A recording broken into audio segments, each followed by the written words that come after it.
Hi my friends, my name is Eda Hinkova and welcome to this video. Some of you guys may have seen me on the JeffMara's podcast about my near-death experience. Welcome to my channel, and if not, I would really advise you to check out his channel because he's got some amazing videos about near-death experiences, UFOs, and so on. I love it. And by the way, thanks so much for having me. I wanted to make a follow-up video because I talked about many things. I talked about my near-death experience and my awakening. I will link the video below. Okay, so at one point Jeff asked me, do you think that all these experiences that you've been through led up to your spiritual awakening? And then I said yes. When we ended the call, I was thinking of that question again. And then I saw an image. So I'm gonna try to explain it to you guys, what I'm seeing and what I'm getting, because it might be interested, because you're here. So I feel like we all have a cup. Like this.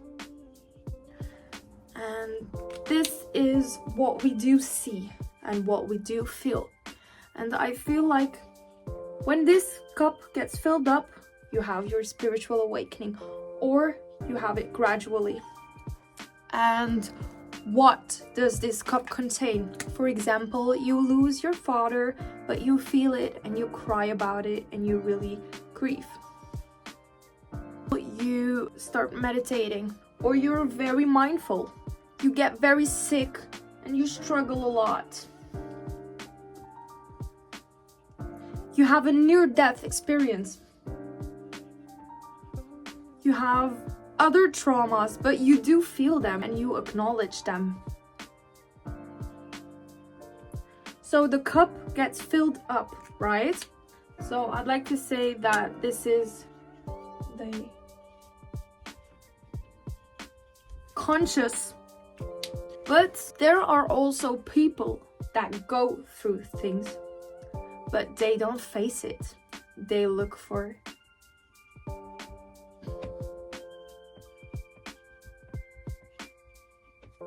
distractions, and that's how we go to the second cup. When people go through stuff but they don't face it and they look for distractions, this cup gets filled up. Person A gets dumped, but they decide to go out and around. Well, here goes that emotion. Person B loses his mom but doesn't like the feeling, so ignores the feeling and cannot cry and cannot grieve. So this cup gets filled up.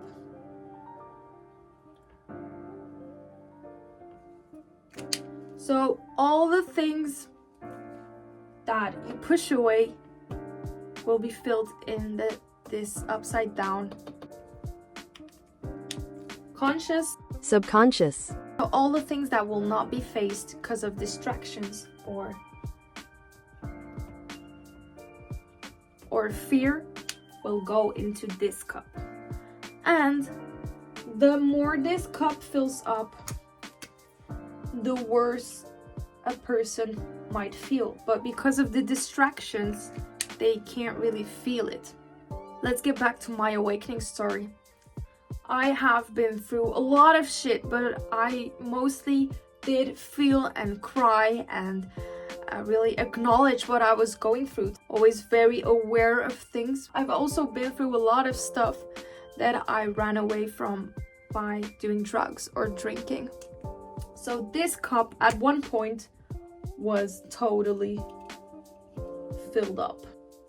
When I got into the deepest point and I asked for that sign, and that's why I believe that I had my awakening, because energy cannot be destroyed nor made. It can only be transferred. I did have all of this energy and I transferred it into this one, spilling this one over, while this one got a little bit more empty, you know. What happened was that I finally started realizing why and how and why things were happening actually. but still I had some in this cup. So my cup of conscious things was filled, even over spilling, but I actually started talking about what I was experiencing. So this cup started getting less. But there is always balance in everything, okay? So because this cup is still high, the unconscious cup keeps filling up. And I keep learning things about my youth. I keep discovering traumas that I didn't even know of. And I really believe that it can go as far as your past lives even. So, moral of the story is that we should never hate the darkness, because without the darkness there wouldn't be the light. And you don't need to be right here to be able to awaken. All you need is to learn how to be mindful and aware and be able to ask yourself questions. You need to be able to bring them up by letting go of distractions. And whenever you feel an emotion, don't push it away. Bring it up, feel it, talk about it, work on it. Because when you use distraction, this one gets filled up. And the more full it is, the harder it will be to go up here. But one last thing.